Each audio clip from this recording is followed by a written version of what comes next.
To play another player here against Flash. Who will they choose? It is going to be Rogue. Oh, man. All right, not a bad choice at all. Rogue's certainly a player that can get the points, get the kills. He did not play yesterday as well, interestingly enough. He was set and ready to go for game number 6, but Janair was able to win 4-1. So he does come out here on Iron Fortress against Flash. I think he's definitely a great pick to go up against Flash. I think he should be able to take this one win against Flash, and then as you said, Moonlady's a decent multi-killer as well. Flash, can he do this? He has momentum. His 1.5 average kills in all kill format. So consistently, he always gets at least 1 point, but half the time he gets 2. We'll see if he can do that again here. I have to favor Rogue, though, going into this game, too.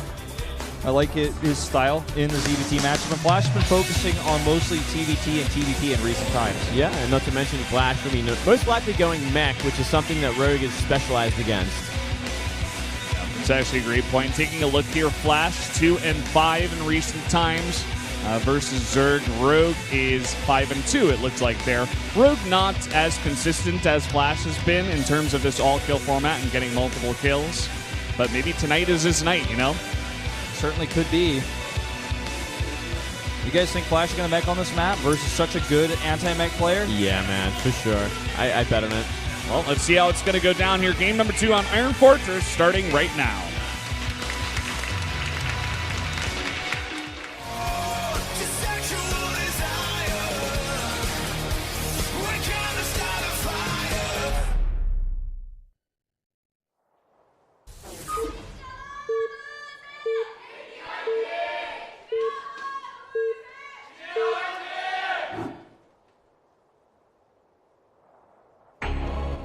Down here on the bottom left, in the red, the Terran player from KT, already getting 1 kill. It is Flash. And to the bottom right, in green, our Zerg player, Rogue. Janair's second player to be sent out today. Janair brought me here. Janair, fly me to victory. That's awesome. Wumar go, $O, $. All right. Well, $heart, should be his name from now on. I like that name a lot more. Well, I think this is a really intelligent pick from Janair Greenwings to send Rogue out for multiple reasons. Good for the map, for the matchup. Flash not looking as strong in TVZ these days. Has been meching, however, whereas Rogue is a great anti-mech player, one of the best in the world. Everyone is kind of looking to him, Korean commentators, Korean players saying, you know, hey, this guy really knows how to handle meching Terran. So if you just look at the choice here, you know, textbook-wise, like looking at all the information, it's a really smart one. Also, I mean, the map is not that good for mech. If Flash is forced into it, Rogue, who's already good against mech, is going to have a super easy time. And, you know, if he does want to do it, as you guys said before, he can also make quick work of Flash. Now, I wonder what we're going to see from Rogue this time in terms of how to deal with it. We've seen some interesting styles from him before. I'd love to see him bust out the Swarm Hosts, or maybe just like the Mass Viper style that we did get to see him do on Terraform not too long ago. That was very exciting, but he's always got his own ideas about that matchup. Something else to keep in mind, too, you know, going into Game 3, it's going to be Coda, not a bad Zerg map, but if they want to send, for example, TY to deal with Rogue later on, we have to consider where they want to send him, how they want to do that. And if it's not going to be TY, you know, who is it going to be? Should we see stats, maybe? Ooh, nice scout. Yes, scouts it, does not show it. It's such an important thing, as the Terran's going to be scouting so much later. Goes ahead and places a pool here. I'm going to go into gas right away. He doesn't see the gas, though, and he's about to find out, though, with this Overlord, this smart scout, because he knows that there's nothing that can kill him after this CC first, so he can actually check the barracks timing and know if it's a gas or not, so he will find out in just a second. Really intelligent movement here by Rogue. Yeah, also going to get that Overlord in a great place for a scout a little bit later on, just to confirm exactly what kind of play is going to come out. Also, always one of the hardest things. This is just a fantastic, you know, piece of luck here, even from Rogue to get the scout first with his Overlord. That's a great start. It's really the ideal start you'll ever want as a Zerg player on a 4-player map. Finding that Overlord scout, seeing the building you need to see, and then getting it into place so you can go, you know, safely around 6-7 minute mark, find out the actual tech of the Terran. Well, with this fast gas, obviously Rogue will be able to prepare for this, but Flash is going to be going into quick factory tech. Going to be a much more delayed third CC this time. And Flash doesn't know, because the Overlord was so carefully placed, Flash doesn't know that Rogue knows what he's doing. So he's going to just continue the build as normal. In fact, he hasn't scouted himself at all. What Flash is doing, though, is a very aggressive style. He's going to get Hellions out very quickly onto the map, so he does take map control and even risks, or can take a risk of just doing a Hellion run-by and really getting ahead in economy. Some serious drone damage this early on, because settling speed's still a while away. Yeah, Iron Fortress, a pretty big map at that. Generally, if you're going to go for very fast Hellions as well, not scouting too early on is not too detrimental to yourself, especially when it's Flash, who's always going to play greedy. So kind of all making sense here from Flash, what we are seeing. Yeah, just the Observer showing us again that he doesn't know that Rogue knows, nor does he know where Rogue is spawned. So this very quick Hellion aggression, like fast as possible Hellion aggression with the CC first that he chose, he might send it to the totally wrong side of the map because he just simply doesn't know. It's a bad place to be. But look at this. We're seeing a very quick third hatchery from Rogue. So it means he's going to everything's going to be a lot more delayed. His tech, his upgrades, he's only going to have speedlings for a while. So if Flash was to go for any sort of Hellbat timing as we see that armory go down, it could be pretty perfect sort of decision-making here. Yeah, Rogue is going to throw down a Roach Warren at the same time. It's going to start making this wall here and offer him a bit of safety against any kind of build like this. I'm sure he does know that this type of build is an option for Flash, and that Flash has shown it before. So I would expect Rogue from here not to drone up too heavily and just be a bit safe against this. I do like the fact that we are seeing that Roach Warren out nice and early. Instead of a Baneling Nest or anything like that, he's going to have a pretty decent counter to it if he can get them out in time and in position. I don't think this is going to necessarily be an all-in from Flash. I think he's going to transition. He has no Marines to push with this. He's only going to have 2 Medivacs and a few Hellbats. He will have Cloak, so the follow-up there is strong. But I think he's probably going to add a third CC behind this. He's also continuing SCV production. And Hellbats are ready. He's got 4 of them dropping right in the main. Well, Lings are ready as well, so they're not going to really have much luck dropping and trying to morph in time. And I certainly agree with you. I don't think it's an all-in by any means. He can transition into that mech style pretty easily, but he can also look for some serious damage here. Yep. Rogue doing a fantastic job so far of pushing this away, though. He was right on top of it. He's got all of his Overlords in position now, patrolling his Lings in the main. Flash is going to try to go for this, but an immediate surround, and that's never going to work out. Yeah, because they're in Hellion mode, he can't even try to go for a small little nook drop in between the mineral lines. Because he's going to have to transform before he can get that heal off. An all-around great position here for Rogue. He doesn't have as many workers as he'd like, but he can catch up pretty soon. His lair's halfway done, and he just played it safe, and he basically catches everything that Flash throws at him. And Flash is only just now adding a very late third CC, hoping to find some damage with these Cloak Banshees. Yeah, looks like he's going to press the issue probably at this third base, considering the amount of Hellions he has right now. And with these Banshees, he's going to help out a lot against the Queens and the Roaches. And there is no detection, only a Spore Crawler's being thrown down right now, but that's very late, considering that the Banshee is already right on top of these drones. Yeah, look at this, already even catching these drones that just spawned. And he needs that Overseer over here. The lair is done. Where is the Overseer? Okay, he's making it very late, and the second Banshee is going to arrive pretty soon, too. Keep in mind, now going for the Queens. Or actually, no, going for a drone that was under a Queen. I was wondering about that.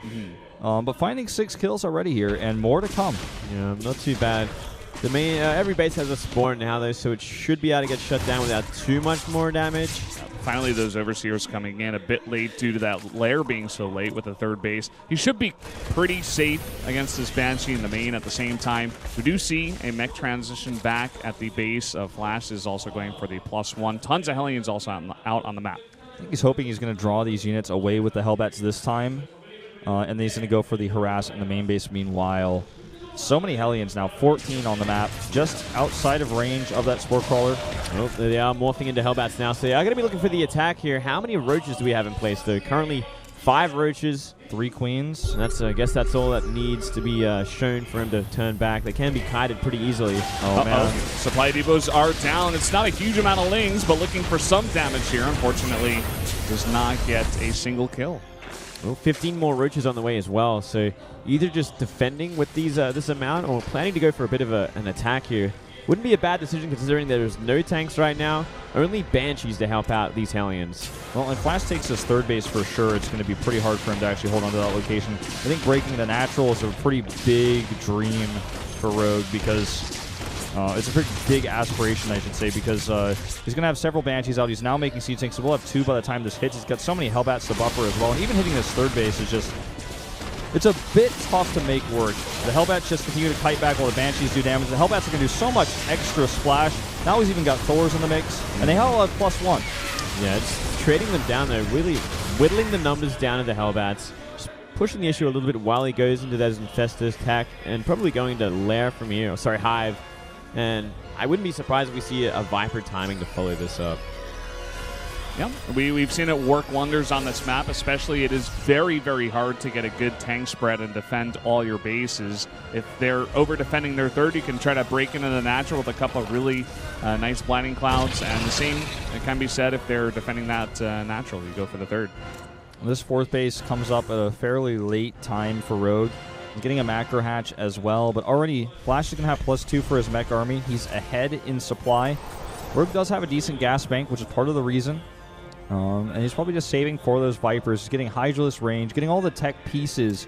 But I do like Flash's position quite a lot, especially because of their positions on the map, because he can defend and counterattack easily. I think Flash probably looking for a timing at some point.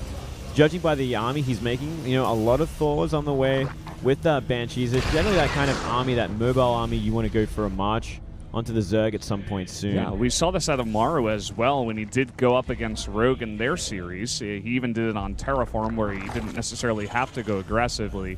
It did some decent damage before. I like this map a bit better for it, though. Yeah, the enemy of my enemy is my friend, right? You can study his opponent here, Maru, to prepare for his teammate in this sort of matchup. Notice as well that Flash walls off his third base completely on all sides. Another one of those indications that he might be moving out away from this base with a push like this, which we do see now with the SCVs coming across. Oh, he needs to put it up tight. There he goes. He does, just. Yeah, he's looking like he's nearly maxed out, so he's looking for that timing. Viper's finally on the way for Rogue. He's just about getting his army together and enough energy on these Vipers for either Abducts or some really important blinding clouds. Yep, the creep has been spread pretty far out. Rogue is going to try to go for the attack here, but no Vipers, and he's just going heads up here, not even maxed out at this point. I guess just trying to trade out before those tanks can really get sieged here. Yeah, forcing out the siege before he gets to his base is a pretty important way, a pretty fantastic way to delay a sort of mech timing. Yep. Now, Flash doesn't have the Blue Flame Hellion upgrade just yet. Most of the Hellions are already faded away before they can actually get on top of those Hydras. And look at this. He forces another siege up, and the second he unsieges, Rogue moves in, and then he moves back out once the siege happens again. I mean, he needs these Vipers, though. This is still a strong push coming across the map, even when the tanks are in tank mode. Now sieging up at the back. The repairs are solid on these Thors. And this is a good position here for Flash. Where are the Blinding Clouds? Where they are. Blinding Clouds finally come down, but there's not that much left over here for Rogue on the ground. He is remaxing currently into a bunch more Roaches and Hydras, but Flash is definitely getting some damage done here. He might have enough now, though. Only tanks left over, nothing to really buffer for them if he can find the damage. But so many Roaches going down. Yeah, also those Banshees are not dealt with in the air. They're the big damage dealers in this fight, the long-lasting ones. And he is going to continue to push because he has to. Turning around at this point isn't really an option because if he get caught, he's actually going to get a good siege up position on the low ground here with one of his tanks, keeping the rest of the tanks in tank mode. Blinding Cloud, they're going to stop them in their tracks. More and more Roaches coming out. Is there going to be enough to push this back? He just needs to deal with the Banshees, and he's not. He's not able to kill them. They've got so much damage output, with +2, and now he's actually on top of these bases. The supplies are even, and Flash is continuing to rally. These are the good positions, like I said, for these types of pushes. And Rogue is never able to group up here. His entire army is just so separated, and they're just going down one by one as the units come through.